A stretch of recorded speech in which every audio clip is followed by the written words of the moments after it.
अस्सलाम वालेकुम नाजरीन, ASFE वर्ल्ड टीवी के साथ मैं हूँ हिरा वकीद। आज 9 नवंबर है। शायर मशरिक इल्लामा इकबाल की यौम पैदाइश है और उनको हम खराज तहसीन पेश करने के लिए हमने आज का एक खसूसी शो जो है वो तरतीब दिया है। उनकी ज़िंदगी के ऊपर बात करेंगे। डॉक्टर इल्लामा इकबाल ने अपनी ज़िंदगी में मुसलमानों के लिए, हिंदुस्तान के मुसलमानों के लिए क्या क्या जद्दोजहद की। तसव्वुर पाकिस्तान 1930 में ही दे दिया था अपने इलाहाबाद के ख़िताब में, और मुसलमानों को उजागर कर दिया गया था कि अपने हकूक़ के लिए वो जंग लड़ें, अपने हकूक़ के लिए आगे आएँ। आज उन्हीं के कलाम का भी ज़िक्र करेंगे। कितने खूबसूरत कलाम पढ़े हिंदुस्तान की आवाम के लिए, ख़ुसूसन हिंदुस्तान के मुसलमानों के लिए क्या कॉन्ट्रीब्यूशंस थी, कहाँ पर तालीम हासिल की। आज के शो में उनके खूबसूरत कलाम से रूशनास कराने के लिए हमारे साथ हादिया अबरार मौजूद हैं, जो कि नात ख़्वान है। हादिया, बहुत शुक्रिया आपने हमें ज्वाइन किया। तो मैं आपको बताती चलूँ कि डॉक्टर इल्लामा इकबाल 9 नवंबर 1877 को पंजाब के शहर सियालकोट में पैदा हुए थे। उसके बाद 1895 में सियालकोट से लाहौर चले गए ताकि आला तालीम जो है वो अपनी हासिल कर सकें, और फिर उसके बाद फ़लसफ़े में MA किया।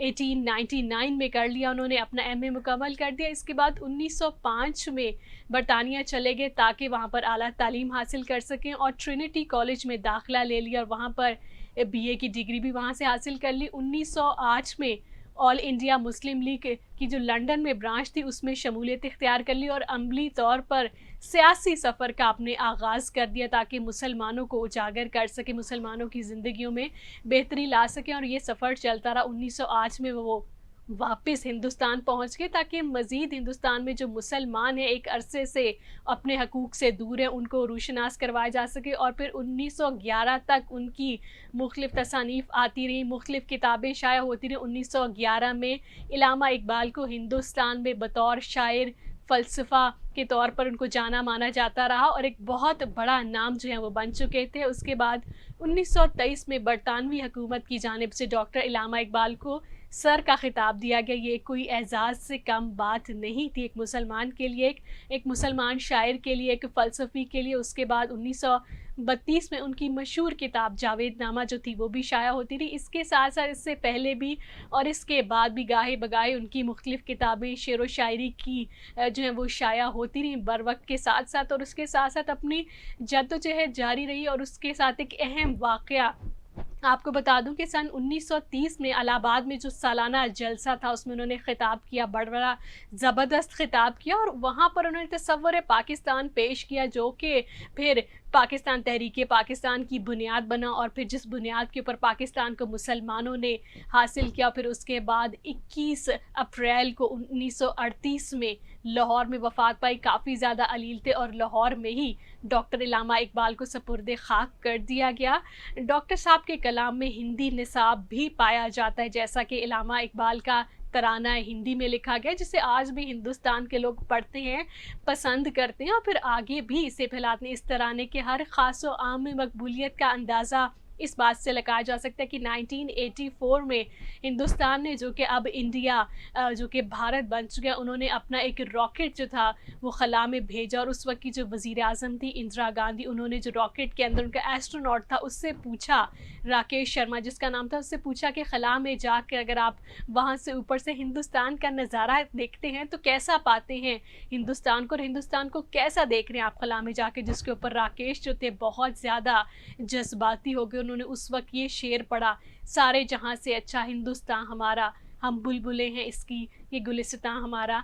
ये दरअसल इल्लामा इकबाल की शायरी थी जो कि उस वक्त तक भी हिंदुस्तान में बहुत ज़्यादा पसंद की जा रही थी और आज भी पूरी दुनिया में पसंद की जाती है। इसके हवाले से आपको थोड़ा सा और बताते चलूँ कि इसके ऊपर काफ़ी ज़्यादा तनकीद भी की गई, क्योंकि शायर मशरिक का खिताब डॉक्टर इल्लामा इकबाल को हासिल है। उन्होंने क्यों लिखी, हिंदुस्तान के हिंदुओं के लिए एक नज़म क्यों लिखी, हिंदुस्तान को क्या वो प्रमोट करना चाहते थे, ख़ास सी उनके ऊपर तनकीद भी होती रही। जिसके बाद उन्होंने एक नई नज़म, एक बेहतरीन नज़म तरतीब दी जिसका नाम शवाला था। बहुत ज़्यादा मकबूल हुई। हिंदुस्तानी सियासत में इससे एक قومی نظریہ کے طور پر اڈاپٹ کیا گیا. نہایت صفائی کے ساتھ تصویر کشی کی کہ ہندوستان کا سیاسی نظام دراصل کیا ہے, اس کی منظر کشی کی گئی. آج بھی بہت زیادہ لوگ اسے پسند کرتے ہیں, پڑھتے ہیں اور اس کے ساتھ ریلیٹ کرتے ہیں. اپنے دور میں ہر طرح سے منفرد اور نادر خیالات کا اظہار ڈاکٹر علامہ اقبال اپنی شاعری میں, اپنے تصورات میں کرتے رہے. اپنی لکھائیوں میں ان کی ایک بڑی حقیقت تھی, جسے میں آپ ذکر کروں گی شکوہ اور جواب شکوہ کی. ان کی جو نظمیں تھیں جو کہ انہوں نے بڑے بڑے اجتماعات میں بھی پڑھی, لوگوں نے بہت زیادہ پسند بھی کیا. اور اس شوالہ کے حوالے سے بتاتی چلوں کہ انڈین نیشنل کانگریس کے لیڈران نے بھی اسے اپنایا, اسے پسند کیا اور اسے آج بھی دہراتے ہیں. تو چلتے ہیں, کوئی ان کا نظم سنتے ہیں. جی. نگاہ فقر میں شان سکندری کیا ہے, نگاہ فقر میں شان سکندری کیا ہے, خراج کی جو گدا ہو وہ کیسری کیا ہے, نگاہ فقر میں شان سکندری کیا ہے. بتوں سے تجھ کو امیدیں, خدا سے نو امیدی, بتوں سے تجھ کو امیدیں, خدا سے نو امیدی. مجھے بتا تو صحیح اور کافری کیا ہے, خراج کی جو گدا ہو وہ کیسری کیا ہے, نگاہ فقر میں شان سکندری کیا ہے. فلک نے ان کو عطا کی ہے خواجگی کے جنہیں, فلک نے ان کو عطا کی ہے خواجگی کے جنہیں, خبر نہیں روش بندہ پروری کیا ہے, خراج کی جو گدا ہو وہ کیسری کیا ہے, نگاہ فقر میں شان سکندری کیا ہے. فقط نگاہ سے ہوتا ہے فیصلہ دل کا,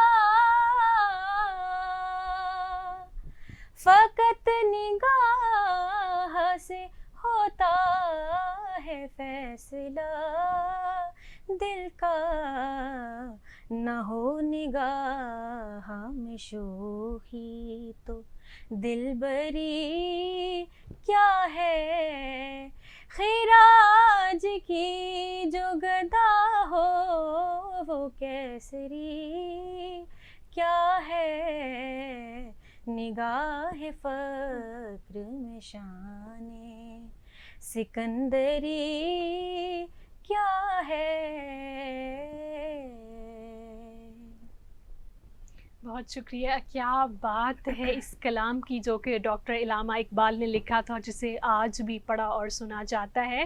ڈاکٹر صاحب کے کلاموں میں دراصل شاعری میں نظام فکر, حکمت اور فلسفے کا عنصر بہت زیادہ دکھائی دیتا ہے, اور وہ خود بھی دعویٰ کرتے تھے کہ دراصل ان کا جو بھی کلام ہے, وہ جو بھی لکھتے ہیں, جو بھی آگے لوگوں تک پہنچاتے ہیں, دراصل یہ قرآن پاک کی تفسیر ہے جو کہ تمام مسلمانوں تک پہنچنی چاہیے. جی ہادیہ. لوح بھی تو قلم بھی تو تیرا وجود الکتاب گنبد آبگینہ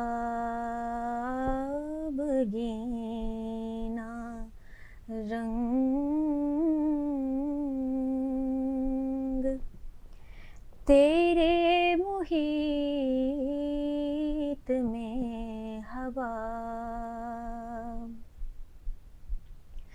عالم آب و خاک میں تیرے ظہور سے فروغ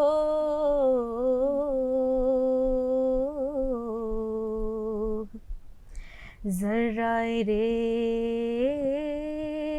کو دیا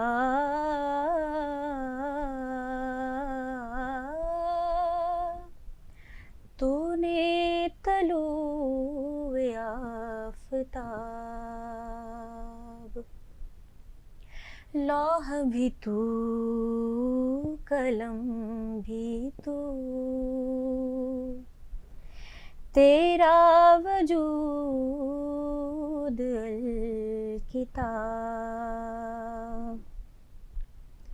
شوق تیرا اگر نہ ہو میری نماز کا امام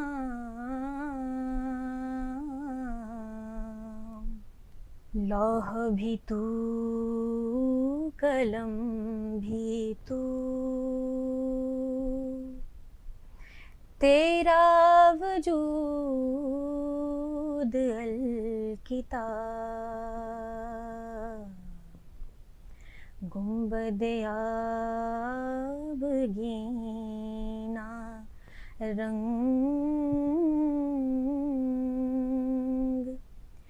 تیرے محیط میں ہوا عالم آب و خاک میں تیرے ظہور سے فروغ ذرہ ریگ کو دیا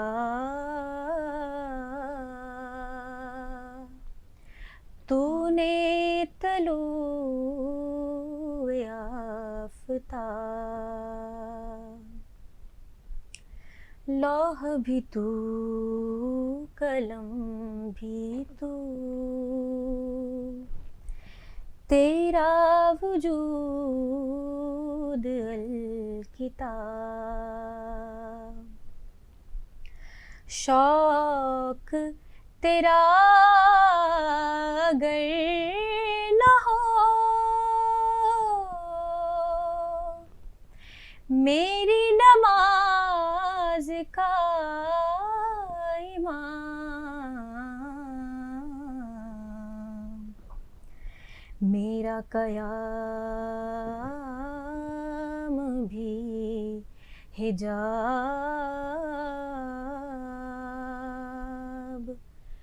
میرا سجود بھی حجاب لوح بھی تو قلم بھی تو تیرا وجود الکتاب بہترین، بہت بہترین. اس دور میں اور ہے جام اور بے جم اور ساقی نے بنا کی روش سے لطف و ستم اور مسلم نے بھی تعمیر کیا اپنا حرم اور تہذیب کے آرزو نے ترشوئے ستم اور ان تمام خداؤں میں بڑا خدا سب سے وطن ہے جو پیرہن اس کا ہے وہ مذہب کا کفن ہے. नाज़रीन, आज हम लोगों ने अपने ख़ुसूसी शो को तरतीब किया था डॉक्टर इलामा इकबाल की ख़िदमात को उजागर करने के लिए, उनकी बेहतरीन कलाम को सुनने के लिए, और इसमें हादिया ने हमारी बहुत मदद की। हादिया, बहुत शुक्रिया, इतनी खूबसूरत आवाज़ में इसने उनका कलाम आप तक पहुँचाया जो कि हम एक अरसे से भूल चुके थे, अपने शायर मशरिक़ को। नाज़रीन, एक बात हमेशा याद रखिएगा कि डॉक्टर इलामा इकबाल दरअसल हिंदुस्तान के शायर थे, दरअसल उन्हें शायर मशरिक़ कहा गया था, लेकिन ये वही डॉक्टर इलामा इकबाल थे जिन्होंने तसव्वुर पाकिस्तान पेश किया था अपने ख़िताब में, और इस बात का उन्होंने खुलकर इयादा किया था कि तमाम मुसलमानों के लिए एक अलग मुल्क होना चाहिए, एक अलग मुमलिकत होनी चाहिए, एक अलग रियासत होनी चाहिए जहाँ पर इस्लामी कवानीनों और फिर जिसके ऊपर अमल पैरा हो के तमाम मुस्लिम लीग नून ने काम किया, और आज हम एक आज़ाद पाकिस्तान में सांस ले रहे हैं। आपने देखा मेरा प्रोग्राम, मुझे दीजिए इजाज़त, अल्लाह हाफ़िज़।